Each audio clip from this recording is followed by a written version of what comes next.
Okay, next 6-minute video. There's a couple things I need to touch on here, and there wasn't a video yesterday. Not that anybody's watching, but my computer decided to brick itself.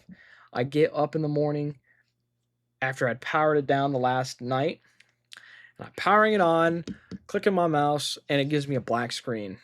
I'm like, oh no, all my screens are black. It's just giving me a blue circle of death for the mouse. I'm like, dang, that kind of sucks. So I'm like, do the first thing that you do. Like whenever something minorly bad happens to your computer, you just click the hit reset button. Just power it off, power it back on. That usually fixes most things. But when that thing powered up and gave me the same black screen, we knew that this was going to be a bigger issue, which kind of sucked because I didn't really want to work on, a project that I had already worked on. It's kind of like a car that you've been working on it to get it driving, and it's finally driving, and it's been your daily driver for like 1 or 2 years, and then it just breaks down again. You're like, I just replaced that part.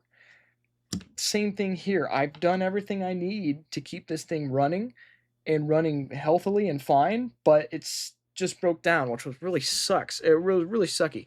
But nevertheless, it presented a problem with me, and I needed to fix it. So I hopped on ChatGPT and like, yo, black screen, what's up? Like I was hoping that it wasn't going to say like, yo, your GPU is cooked. I'm like, oh no. Or your motherboard needs to be replaced. Like these are some bad things that I needed to try other things first before just trying to like replace them.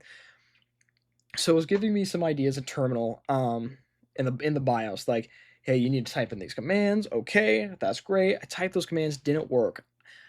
After solution 1, solution 2, solution 3, solution 4, up to 5 times of trying to get this thing solved, it wasn't doing it. And that's when I was getting really sad because I did not want to replace my computer. I didn't want to reset my entire computer just because of one little software glitch. Because we had narrowed it down to it just was the software, but we just need to find out what. But to reset my entire PC was not going to be fun. But anyway, and there's a second part of the story that after I walked away, there's a cool effect that actually has been studied. It's I can't remember the name of it, but what happens when you walk away from a puzzle or a project, your brain actually still works on it. So I was doing this like puzzle. I was like figuring it out, trying different things. It's like none of this is working. This sucks. I'm gonna have to reset my computer, factory, build this thing from the ground up again, which I don't really want to do. I'm like, all right, I gotta go. I gotta walk away for a little bit, and that's what I did. Coming back, I I sat down, opened up my separate computer. I'm like, okay, let's try this one more time.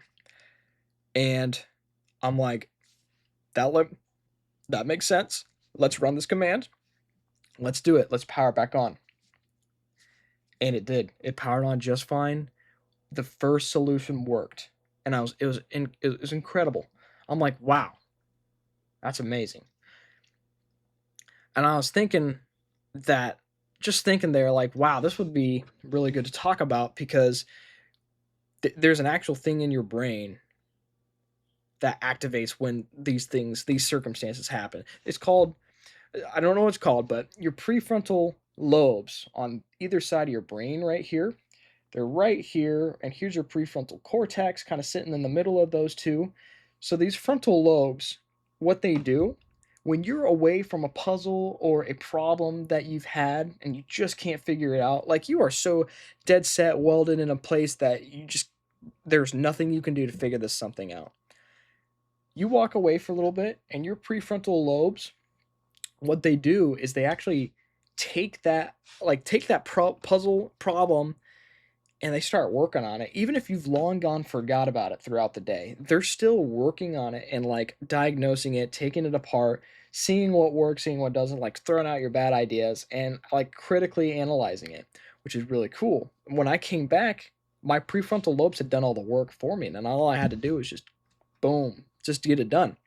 But that was really, really cool because all you need to do is take like a little break or a little bit of time off to actually solve some things because your brain just needs a little bit of time to process that stuff. And your prefrontal cortex also helps in the decision making on that, like the critical thinking, but your prefrontal lobes are the ones that kind of take it into history, and they dive into what you've seen, what you saw, and they'll work on it in the background. Really, really cool stuff. But anyway, what was causing this update, or yeah, what was causing this black screen was just an update from the Windows. And this update, when I powered it down specifically saying don't update it. Don't update it. But Windows, they just had to update my computer anyway. And when I booted it back up, the update totally messed up the boot order of the computer. Not necessarily a boot order, but it totally messed up the way it displays things when it powers on. So that was very fun to get through. That's my 2 cents. See ya.